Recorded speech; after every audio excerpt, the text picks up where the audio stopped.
Hello, and welcome to Beyond Books, where we talk about books and go beyond. I'm your host. I'm Renee, co-host Raina.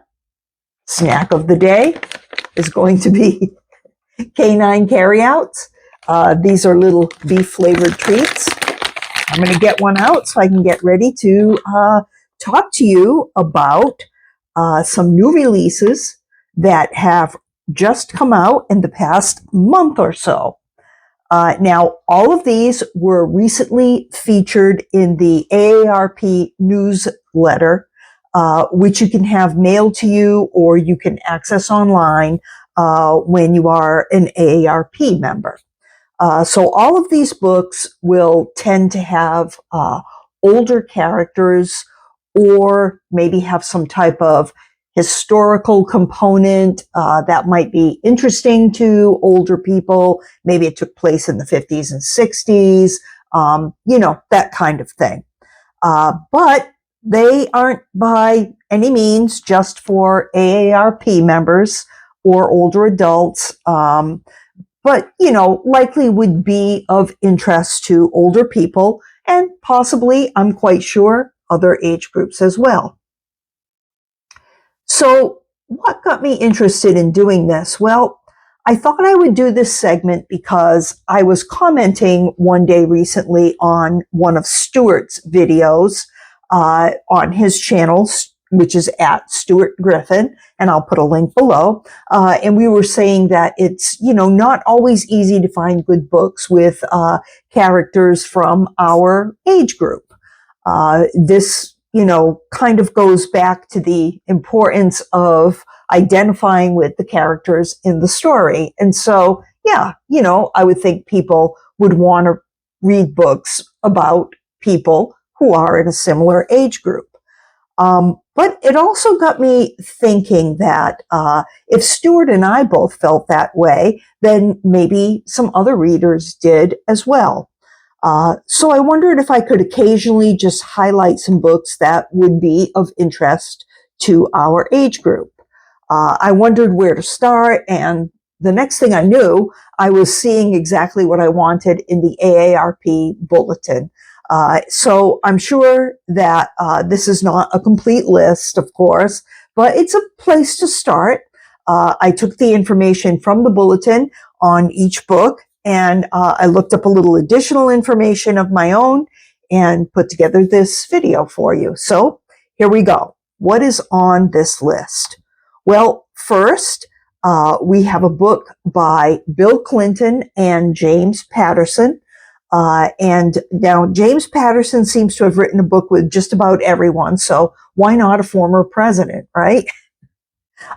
This is actually their third collaboration. The first was called The President is Missing, and it came out in 2018. The second was The President's Daughter, that came out in 2021.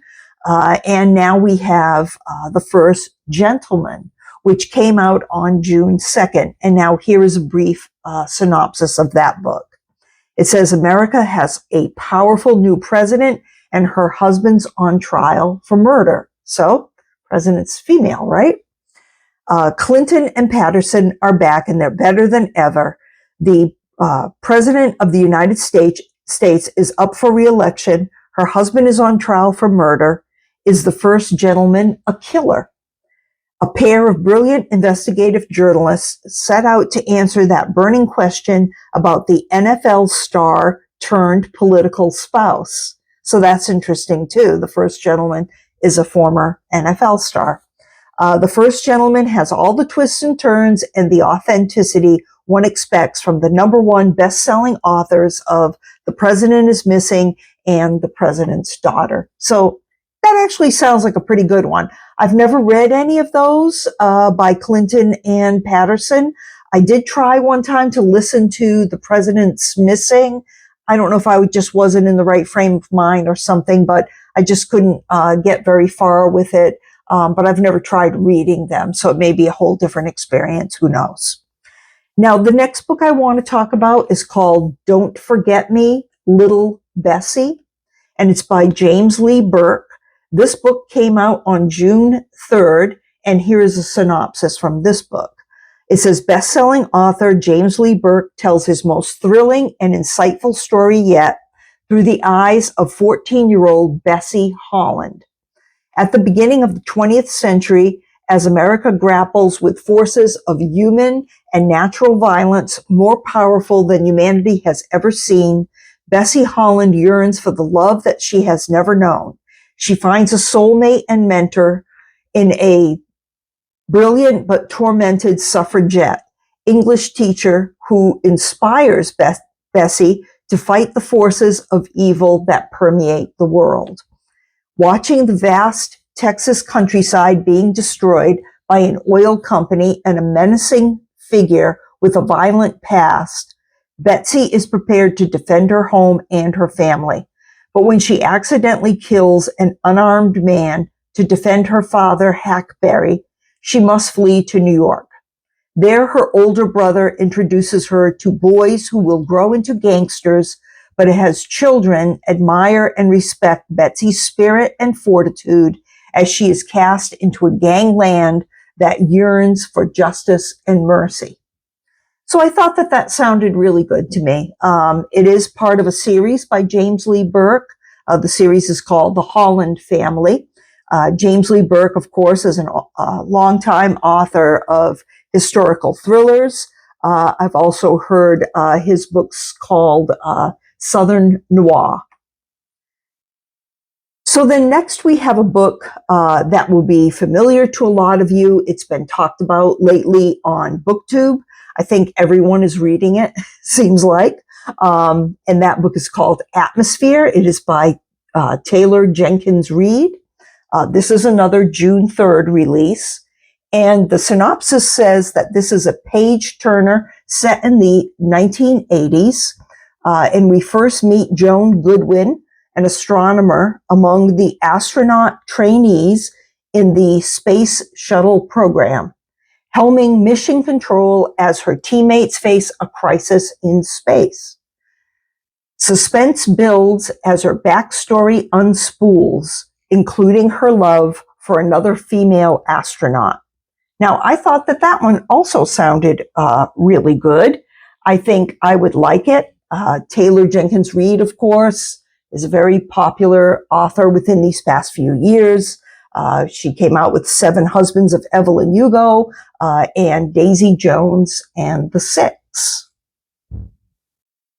Okay, the next one they highlighted in the bulletin was My Friends by Frederick Bachman.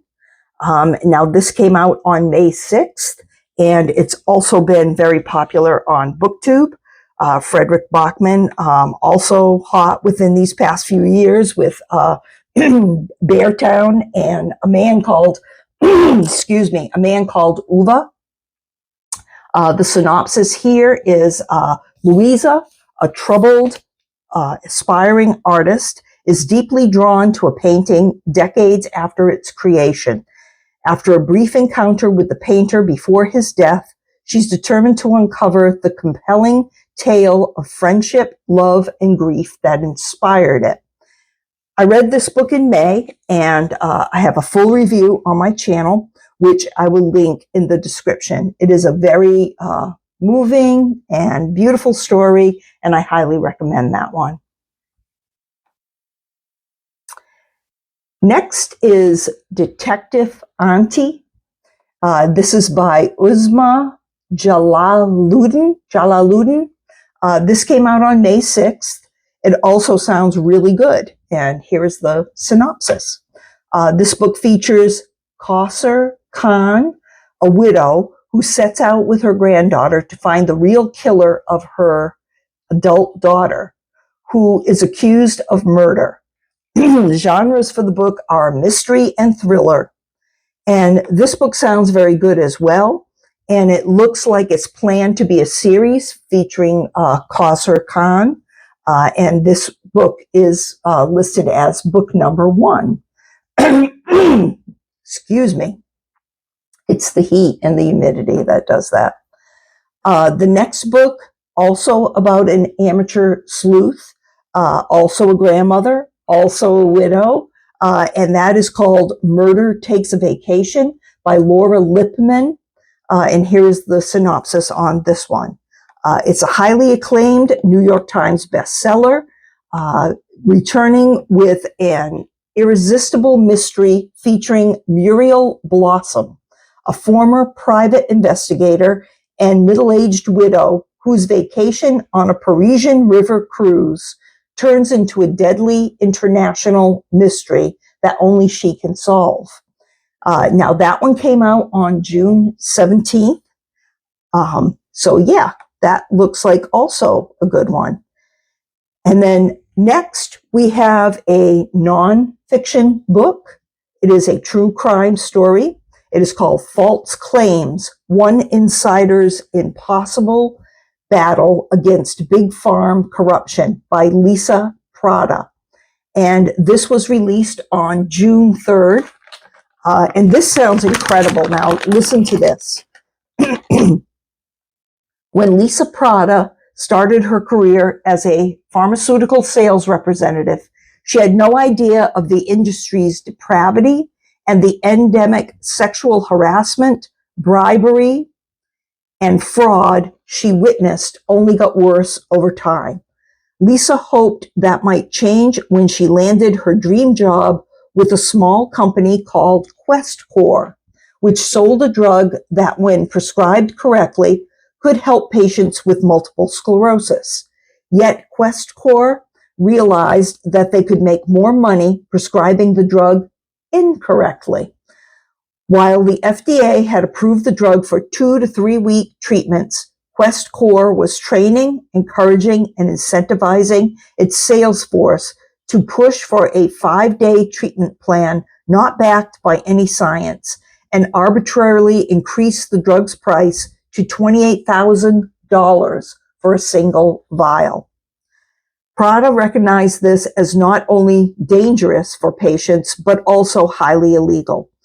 As the single mother of a special needs son, Lisa couldn't risk losing her job, but her moral compass also wouldn't allow her to stay silent.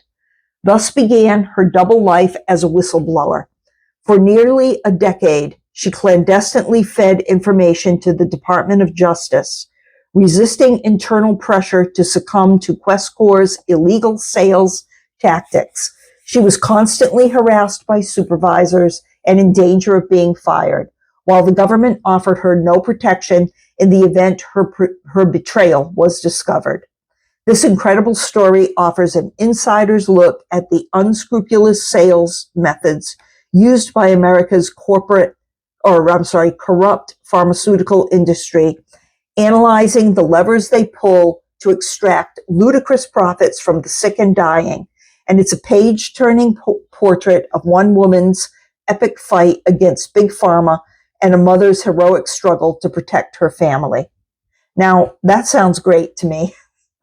I really like medical mysteries and things like that. This is actually medical true crime. If you've ever read the book The Good Nurse, that is another medical true crime that I absolutely loved. It's so well written. It's such a great story. And I think I would be captivated by this one as well. That one's going on long range TBR for me. Next is another work of nonfiction, and it is about dogs. It's called This Dog Will Change Your Life. It's by Elias Weiss Friedman with Ben Greenman, and it came out on June 3rd, and here is the synopsis. Elias Weiss Friedman became known as the Doggist when he took thousands of photos of dogs and posted them online along with their unique dog stories. Even before he was the doggist, though, he was a doggist, a fervent dog lover, and an evangelist about the relationship between dogs and humans, and the joy this bond brings to us in the modern world. This book weaves together stories of the many dogs Elias has been lucky enough to know, both in his personal life and while doing his doggist work.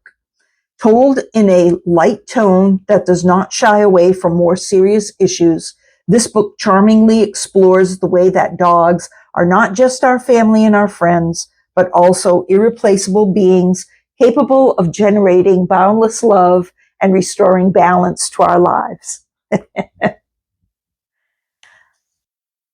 So that sounds like a very good book, doesn't it, Raina? We'll have to read that one together, her and I. So, okay. Let's see, what else do we have? Oh, it also mentions, as far as a thriller, it mentions The King of Ashes by S.A. Cosby. Now, I've talked about this book a lot. I enjoyed it, as I have all of the Cosby novels that I've read. This came out on June 10th. Again, it is a thriller, and I will link my review below if you are interested in that. Okay, and then finally, one last book is The Convenience Store by the Sea, and this is by Sonoko Makita. It was published on July 15th, and this is a novel, apparently humorous, and the synopsis says, a quaint seaside town in Japan is full of hidden delights, and one unexpected treasure is the 24/7 convenience store called Tenderness. An international bestseller with over 500,000 copies sold between Japan and South Korea, The Convenience Store by the Sea tells the delightfully quirky and heartfelt stories of the store's customers and employees, offering us all a unique recipe for a good, fulfilling life. So, I thought those were some interesting new releases. Some are those that I definitely would put on my TBR. There may be some that you're interested in. Comment below. Let me know if anything kind of struck you as something that you might want to read that maybe you hadn't heard about anywhere else. Like I say, a lot of people have talked about these two books. A lot of people have talked about Atmosphere. I'm not sure so much maybe some of the other ones, and there were a couple that sounded really good. So good things to put on your radar, in the coming months in your upcoming TBRs. So if there are some suggestions of new releases that may be of interest to you, as an older reader or even as a younger reader. I mean, I think that, some or all of these would appeal to actually, several different age groups, as I said. So I want to thank you so much for watching. If you like my content, please like and subscribe. Take care and have a great day.